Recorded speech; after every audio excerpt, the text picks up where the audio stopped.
दूसरा, बरसात का अंत रहता है, पत्ते पुत्ते सब सड़े हुए होते हैं, उसी समय मच्छर इत्यादि पैदा होते हैं, डेंगू मलेरिया इत्यादि बीमारियां पैदा होती हैं।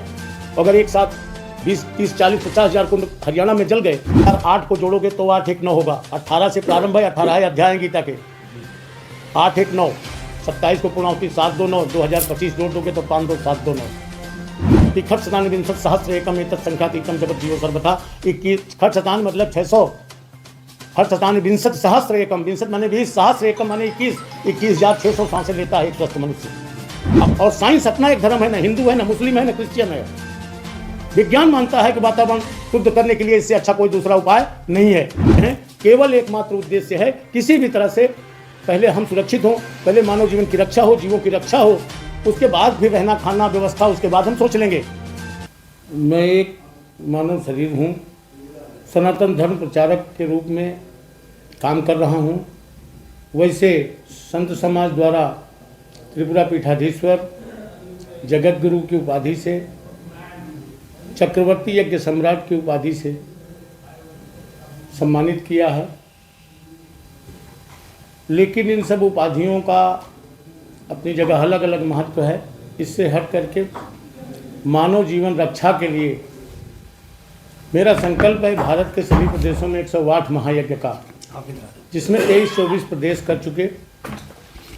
अभी कुरुक्षेत्र में 18 मार्च से 27 मार्च तक 1008 कुंडी महायज्ञ किया जाएगा। 1008 कुंडी महायज्ञ कुरुक्षेत्र की पावन धरा पर पहली बार होने जा रहा है, ऐसा लोग वहाँ के बताते हैं।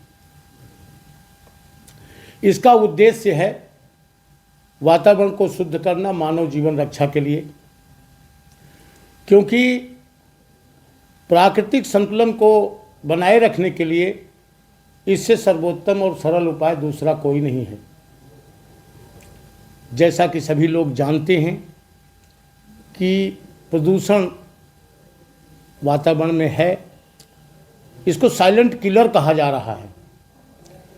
आपकी मीडिया के सर्वे के अनुसार भारत दुनिया के दूसरे नंबर के प्रदूषित देशों में है और भारत में एक नंबर पे प्रदूषित दिल्ली और एनसीआर एरिया है। तो आप भी ज़्यादा दूर नहीं हैं उससे, क्योंकि आप भी हरियाणा में हैं।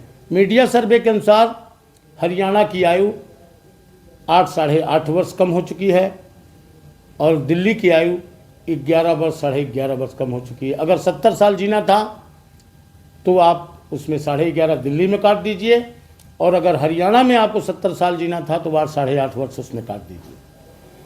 ये मीडिया सर्वे है। पहले के आदमी 100 वर्ष जीते थे और अब औसत आयु 65 कर दी गई। 65 क्यों हो गई? क्योंकि क्षेत्रफल आपका बढ़ा नहीं, जनसंख्या आपकी बढ़ती गई। पहले हाथ के पंखे से काम चला लेते थे, फिर गर्मी बढ़ी, पंखे का आविष्कार हो गया, फिर गर्मी बढ़ी, कूलर का आविष्कार हो गया, फिर गर्मी बढ़ी, एसी का आविष्कार हो गया।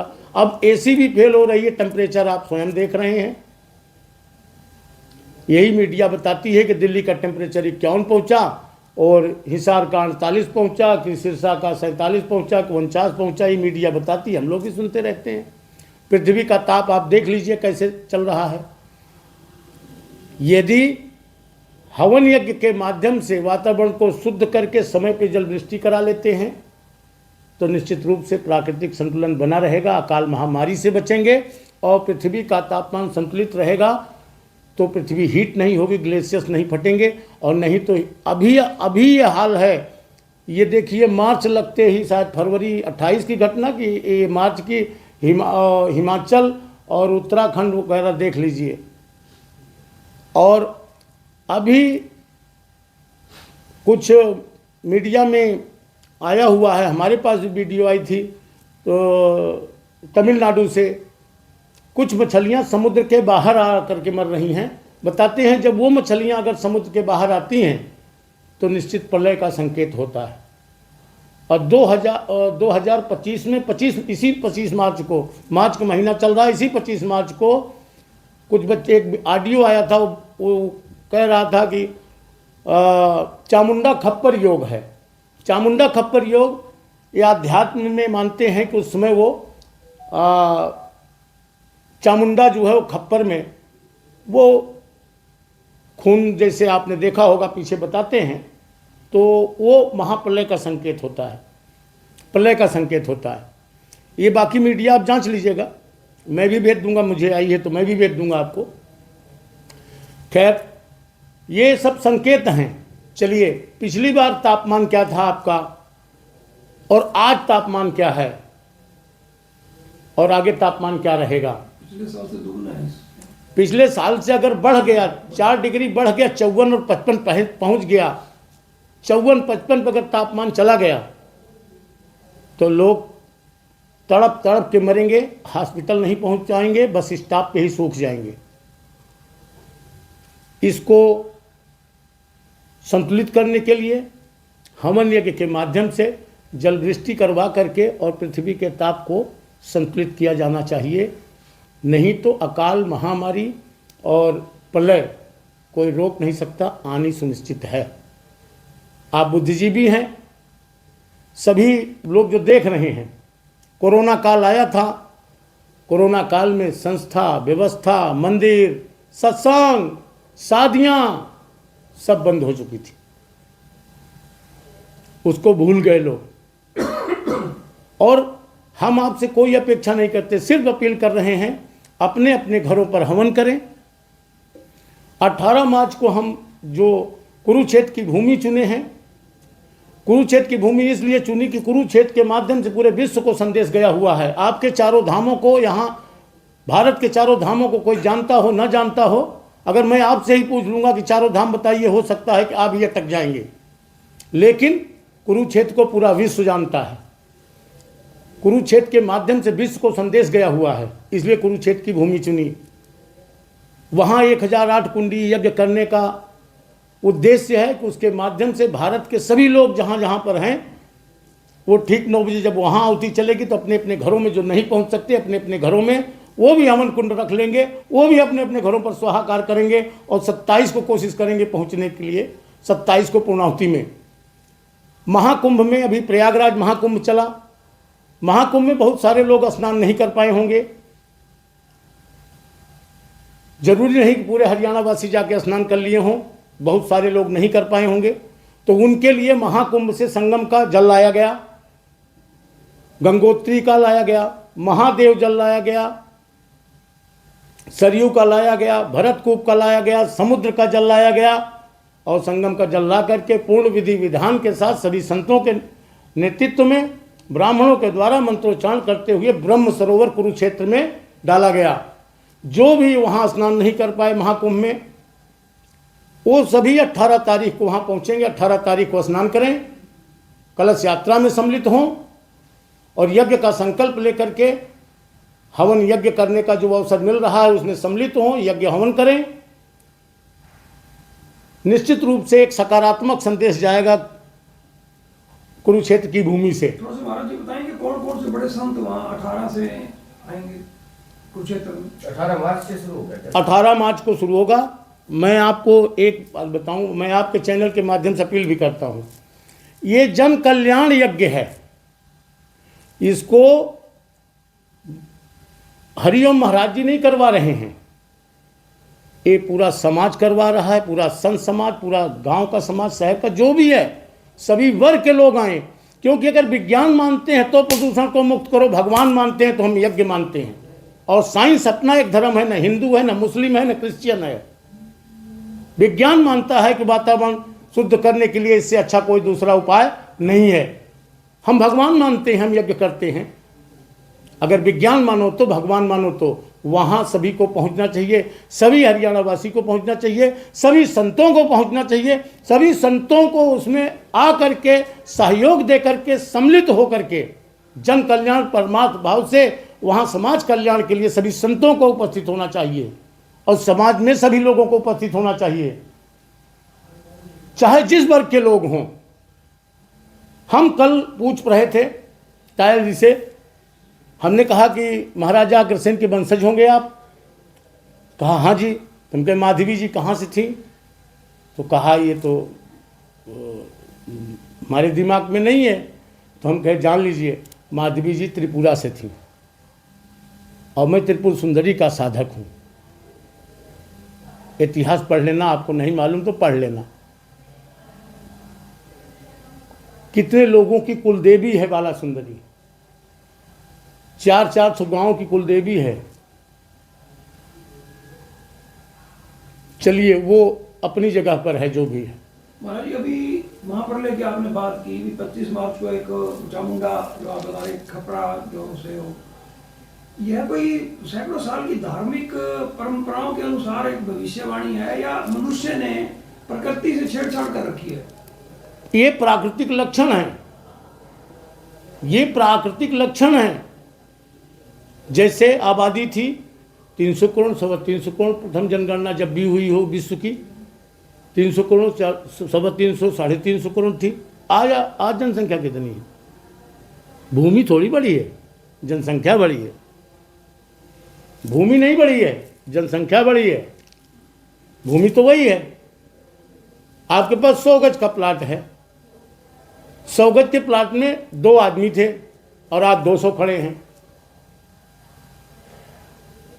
तो ये सब प्राकृतिक लक्षण हैं, खतरे के संकेत हैं। जैसे कि अभी मैंने मछलियों के बारे में बताया, मैं अपना खुद का अनुभव बता रहा हूं आपको। माइक पे भी बोलते रहते हैं, आमतौर पे चर्चा करते रहते हैं कि मैं उस समय हिमालय की तरफ गुरुफली में था। मैं बाहर आया धूप लेने के लिए, मैं 8-7 मिनट 10 मिनट भी धूप नहीं झेल पाया। तो वहाँ नेटवर्क तो था नहीं। मैंने जब पता लगवाया तो पता लगा दिल्ली का टेम्परेचर 51 पहुँच रहा है। अब आप समझिए ये प्राकृतिक लक्षण नहीं है, ये प्राकृतिक लक्षण नहीं है, ये खतरे के लक्षण नहीं है। यही सब खतरे के लक्षण हैं। हम 17 सितंबर को यज्ञ दिवस मनाते हैं, आज 3 साल हो गया। ये हमारे डॉक्टर मुरलीधर शास्त्री जी बैठे हैं। अभी हम ये जो खप्पर योग वगैरह है, ये अभी सूचना आई, अभी आई। पूछिए इनके यहाँ भी क्या चल रहा था। ये विद्वान है, ब्राह्मण है, ये बताएंगे इनके यहाँ क्या। हमको नहीं पता था ये कि वहाँ से मछलियाँ निकल रही हैं, ये निकल रही हो। तो मीडिया के माध्यम से हमको ही पता चला। लेकिन इनसे कहा करता था देखो कुछ न कुछ अकाल महामारी आ सकती है, जान लेना। अगर ऐसा नहीं करोगे तो निश्चित रूप से मानव जीवन खतरे में है। मानव जीवन नहीं, सभी जीव खतरे में हैं। अगर पृथ्वी का तापमान बढ़ा, ग्लेशियर्स फटे, कौन रोकेगा महाप्रलय को? नासा की रिपोर्ट के मुताबिक 8 झीलें खतरे के निशान पे हैं हिमालय में। एक झील फटी थी 2013 में। अगर एक साथ 2 फट गई तो क्या होगा? कल्पना करिए कि एक साथ अगर 2-3 फट गई तो क्या होगा? हम सिर्फ पहले तो जीवन सुरक्षित करो। योग करोगे तब जब वातावरण शुद्ध होगा, तब सत्संग करोगे तब जब जियोगे तब। इसलिए सबसे पहले अपने जीवन के बारे में सोचिए, कैसे सुरक्षित रहेंगे हम। और अगर जीवन सुरक्षित रखना है तो आपकी मजबूरी है यज्ञ करना। सुबह आप, और ये नहीं कि हम 1008 कुंडी कर रहे हैं उसमें सम्मिलित हो गए बस, उसके बाद हमको नहीं करना। 1008 कुंडी इसीलिए कर रहे हैं कि विशेष रूप से उसमें आएंगे तो सभी जिलों को समझाएंगे। सभी जिलों में कमेटी गठित कर रहे हैं कि जब 17 सितंबर आएगा, आज हम यहाँ फतेहाबाद हैं, कृष्ण प्रणामी सेवा आश्रम में हैं। विनोद तायल जी ने कहा कि आपकी प्रेरणा से अब 1 अप्रैल से यहाँ हवन यज्ञ प्रारंभ हो जाएगा। ये कितनी अच्छी बात है। कम से कम थोड़ा बहुत तो हमको भी संतुष्टि मिली। चलो मैं प्रेरणा स्रोत बना। मुझे ये तो पता नहीं क्या होगा। जैसे एक गिलहरी बार बार समुद्र में लौटती थी और जाके रामेश्वरम का पुल बन रहा था, उस पर जाके पत्थर लौट करके फिर समुद्र, फिर उसी पत्थर पुल पे। तो एक बंदर ने बुलाया गिलहरी, बार बार ऐसा करने से क्या फर्क पड़ जाएगा तेरे? तो बोला क्या फर्क पड़ जाएगा ये तो जानती नहीं, लेकिन शरीर का अगर एक तिनका भी राम सेतु में काम आ गया तो मेरा जीवन जरूर कृतार्थ हो जाएगा। मुझे खुशी इस बात की, कम से कम विनोद तायल जी ने समझा कि हम अपने आश्रम में चालू करेंगे। 17 सितंबर को यज्ञ दिवस मनाता हूँ। 17 सितंबर इसलिए मनाता हूँ कि 17 सितंबर एक तो विश्वकर्मा डे है, सभी फैक्ट्रियाँ बंद रहती हैं, जो प्रदूषण करती हैं वो अपने अपने फैक्ट्रियों में हवन कर लें। दूसरा, बरसात का अंत रहता है, पत्ते पुत्ते सब सड़े हुए होते हैं, उसी समय मच्छर इत्यादि पैदा होते हैं, डेंगू मलेरिया इत्यादि बीमारियां पैदा होती हैं। अगर एक साथ 20, 30, 40, 50 हज़ार कुंड हरियाणा में जल गए तो कम से कम वातावरण शुद्ध हो जाएगा, डेंगू मलेरिया इत्यादि से हमारे बच्चे बचेंगे, वातावरण शुद्ध हो जाएगा। इसलिए 17 सितंबर को यज्ञ दिवस मनाते हैं। ये तीसरा वर्ष होगा। तो ये सब कारण है, ये सब उद्देश्य हैं। केवल एकमात्र उद्देश्य है किसी भी तरह से पहले हम सुरक्षित हों, पहले मानव जीवन की रक्षा हो, जीवों की रक्षा हो, उसके बाद फिर रहना खाना व्यवस्था उसके बाद हम सोच लेंगे। ये शाश्वत सत्य है मरना, ये सब जानते हैं कि मरेंगे, ठीक है, लेकिन इसका मतलब ये तो नहीं है कि जानते हुए भी आप मृत्यु को दावत दे रहे हैं। प्रकृति के द्वारा जो हो रहा है वो अच्छी बात है, लेकिन उसी प्रकृति को अगर शुद्ध करके हम 100 साल चल जाते हैं, उसी प्रकृति को हम नहीं शुद्ध कर पाते तो 65 वर्ष आ गई आयु हमारी। तो हम क्यों न प्रकृति को शुद्ध करके 100 साल जीने की कामना करें। हमारे बच्चे भी सुरक्षित होंगे।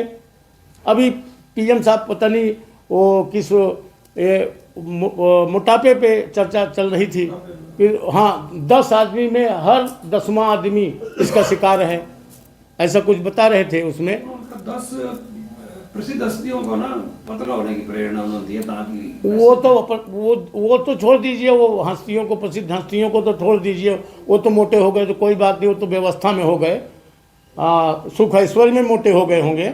लेकिन यहाँ ग्राउंड लेवल पे देखिए आप, बच्चों के क्या हाल हैं, छोटे छोटे बच्चे हैं, उनका मोटापा देखिए किस तरह बढ़ रहा, क्या है ये। हम रहते हैं टाइगर रिजर्व क्षेत्र में, कभी आइएगा आप। कोरोना काल में भी कम से कम 60-70 आदमी हमारे पास थे, एक टेबलेट उस समय इस्तेमाल नहीं, एक टेबलेट कोई सत्यापित नहीं कर सकता, एक टेबलेट। आज भले ही बुखार हो रहा हो उनको, लेकिन उस समय एक टेबलेट आवश्यकता नहीं पड़ी हमको, क्योंकि प्रकृति शुद्ध थी, हवन यज्ञ चल रहा था, पूर्ण रूप से सुरक्षित थे। इसलिए मैं चाहता हूँ, मेरा विशेष निवेदन है सभी संतों से भी, समाज के सभी वर्गों से, जो इसके माध्यम से, दूरदर्शन के माध्यम से संदेश पा रहे हैं, सभी 18 मार्च को पहुँचें, ब्रह्मसोरा स्नान करें और उसके बाद संकल्प लें, कलश यात्रा में सम्मिलित हों। जो वहाँ कर्म होंगे वो आपको पता चलेगा, और कुरुक्षेत्र को धाम बनाने की ओर अग्रसित करें। एक विशेष मुद्दा ये भी है, अगर हर जगह कुंभ लग सकता है, हर जगह एक विशेष मेला लग सकता है, गीता जयंती के माध्यम से प्रचार हुआ, लेकिन उसी गीता के ज्ञान में कर्म यज्ञ है, उसी गीता में कर्म यज्ञ है। प्रचार तो कर दिया, ज्ञान तो हो गया आपको। योग करने से शरीर निरोग रहता है, लिखा हुआ है, आपने पढ़ लिया, हाँ रहता है, बिल्कुल रहता है, लेकिन करने से, पढ़ने से नहीं। ज्ञान तो हो गया आपको गीता का, उसी गीता ज्ञान में कर्म यज्ञ है। अगर कर्म करेंगे तो निश्चित रूप से आप सुरक्षित रहेंगे, और नहीं करेंगे तो प्रलय आपके सामने है, आएगी, इसमें कोई संदेह नहीं। मेरा एक प्रश्न है, करोड़ों लोगों ने महाकुंभ में स्नान किया, परंपराएं हैं, सैकड़ों साल पुरानी परंपराएं हैं। भारत को ना संतों, विद्वानों, महात्माओं का देश कहा जाता है। हम लोग ना यहाँ आपके प्रवचन सुनते हैं, आपस में उसी टाइम चर्चा शुरू कर देते हैं, हरिओम महाराज जी ने बड़े शानदार शब्द कहे, बड़ी जिंदगी का दर्शन कराया, लेकिन हम अमल नहीं करते। ये व्यापक सतर पर है, और एक न सिर्फ महिलाओं तक ही सीमित कर दिया गया धर्म को। आप देखते होंगे कि महिलाएं ज्यादा आती हैं सत्संग में, पुरुष नहीं होते। ये विसंगतियां क्यों है? देखिए, कुछ तो ये है कि हमारे पुरुष वर्ग के लोग अपना कहीं न कहीं दिन में कर्मों में व्यस्त रहते हैं, कहीं ड्यूटी में, कहीं फैक्ट्री में, कहीं बिजनेस में, व्यवसाय में।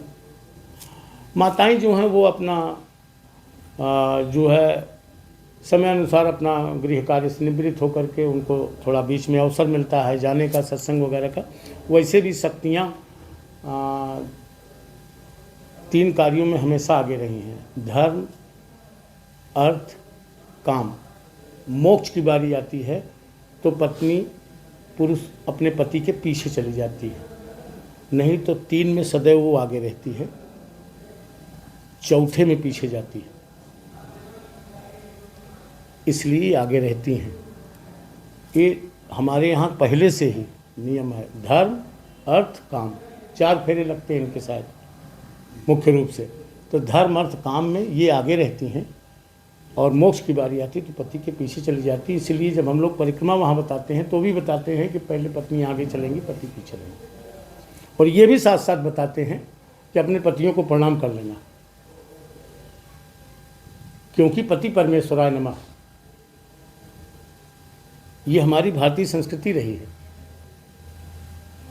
जो हमारा एजुकेशन सिस्टम है, मैं 62 साल का हूँ, संस्कृत भी हमने पढ़ी, हिंदी भी पढ़ी, बहुत बड़े पैमाने का संस्कृत नहीं पढ़ी लेकिन पढ़ी, 2-3 साल पढ़ी। आज उगाई भी हो गया सब कुछ। तो आज ना हिंदी की बजाय मतलब बच्चे को ना 1 तो पता है, 1 पता नहीं है। क्या ये विसंगति नहीं? सबसे अच्छी भाषा है संस्कृति, संस्कृत। संस्कृत सबसे अच्छी भाषा है। जब भी टॉकिंग कंप्यूटर बनेगा तो केवल एक ऐसी भाषा है संस्कृत, इसी में बन सकता है, बाकी किसी भाषा में टॉकिंग कंप्यूटर नहीं बन सकता। गुरु जी, फतेहाबाद पहुंचने का आपका उद्देश्य कितने दिनों के क्या कार्यक्रम रहेंगे फतेहाबाद में सर? फतेहाबाद में बस आज शाम आरती होगी और निमंत्रण हो गया, उसके स्थान पर होगी सतगुरु पर अपने घर पर जी? बस यहीं से शाम को आरती होगी। टाइम क्या रहेगा? टाइम 6 बजे का दिया गया है। और बाकी ये विनोद तायल जी हैं प्रधान यहाँ के, और डॉक्टर मुरलीधर शास्त्री जी हैं भिवानी से पधारे इधर, तो इनके सबके नेतृत्व में शाम को आरती होगी। शाम को आरती होकर के और यज्ञ का निमंत्रण दे दिया जाएगा, अक्षत दे दिया जाएगा और सभी लोग आकर के 18 को सम्मिलित हों, इसी उद्देश्य के साथ यहाँ आए हुए हैं। पूरा हरियाणा के हर जिले में जाने का कार्यक्रम है गुरु जी आपका? हाँ, लगभग हर जिले में पहुँच भी रहे हैं। उसी कड़ी में तो ये अपना फतेहाबाद है, क्योंकि सिरसा हो गया, फतेहाबाद हो गया, हिसार हो गया, जींद हो गया, कैथल हो गया, उधर करनाल हो गया, उधर पंचकूला हो गया, चंडीगढ़ जाएंगे अब, और उसके बाद सोनीपत हो गया, रोहतक हो गया, झज्जर हो गया, रेवाड़ी हो गया, पलवल हो गया, नूहू हो गया, फरीदाबाद हो गया। तो इस तरह से लगभग सभी जिलों में जा रहे हैं। कैसा लोगों का कैसा सहयोग मिल रहा है? बड़ा भारी उत्साह है, बड़ा भारी उत्साह। जैसे अभी विनोद तायल जी ने कहा, प्रधान जी ने हमारे, कि हम यहाँ से बस लगा देंगे और रोज़ जाएगी बस, जो जाना चाहे वो जाए। ये बहुत बड़ी बात है। अब फतेहाबाद वासियों के लिए तो ये बहुत बड़ी बात है। और 1008 कुंडी यज्ञ है, और याद रखना इसको, 1008 को जोड़ोगे तो 8 1 9 होगा। 18 से प्रारंभ है, 18 है अध्याय गीता के, 8 1 9, 27 को पूर्णाहुति, 7 2 9, 2025 जोड़ दोगे तो 5 2 7 2 9, 9 एक पूर्णांक होता है। गुरु जी, गाँव में चर्चा होती है जैसे 1008 और 108 लगाते हैं, कई संत आपके नाम किया, इसका क्या अंतर होता है? 1008 इसलिए लगाते हैं कि 1008 का मतलब हो गया कि इनका एक जीवन पूर्ण हो चुका है, ये दूसरा जीवन जी रहे हैं। जैसे एक जीवन पूर्ण होने का मतलब इनका व्यक्तिगत जीवन पूर्ण हो चुका, अब ये सामाजिक जीवन जिएंगे, इनका पुनर्जन्म हुआ है। परमार्थ के कांडे साधुन धरा शरीर, परमार्थ कार्य करने के लिए इनका दूसरा जीवन है ये। इसीलिए बाप का नाम हट जाता है, गुरु का नाम जोड़ दिया जाता है, इसलिए 1008 लगता है। 108 24 घंटे में एक स्वस्थ मनुष्य 21,600 सांसें लेता है। योग चूड़ामणि निषद उठा के पढ़ेंगे तो पता चल जाएगा। हम इन्हीं सब विद्वानों से सुनते रहते हैं कि खट शतान विंशत सहस्र एकम एतत् संख्यातीतम जगत जीवो सर्वथा। 21 खट शतान मतलब 600, खट शतान विंशत सहस्र एकम, विंशत माने 20, सहस्र एकम माने 21, 21,600 सांसें लेता है एक स्वस्थ मनुष्य। जी जी अब 12 घंटे की रात निकाल दो, 12 घंटे का दिन, तो 10,800 होगा। अब 10,800 अगर आपको कह दिया जाए कि सवेरे भगवान का धन्यवाद कर घर से निकलो, तो तुम नहीं निकल सकते कहीं भी, घर में ही बैठे रह जाओगे। तो इसलिए 100 सांसों पे एक जप, हे परमात्मा जो तूने सांसें दी, तेरा बड़ा बड़ा धन्यवाद। इसलिए 108 की माला होती है, इसलिए 108 होता है। ठीक है। नमः पार्वती पतये हर हर। इनकी सबकी बाइट ले लो।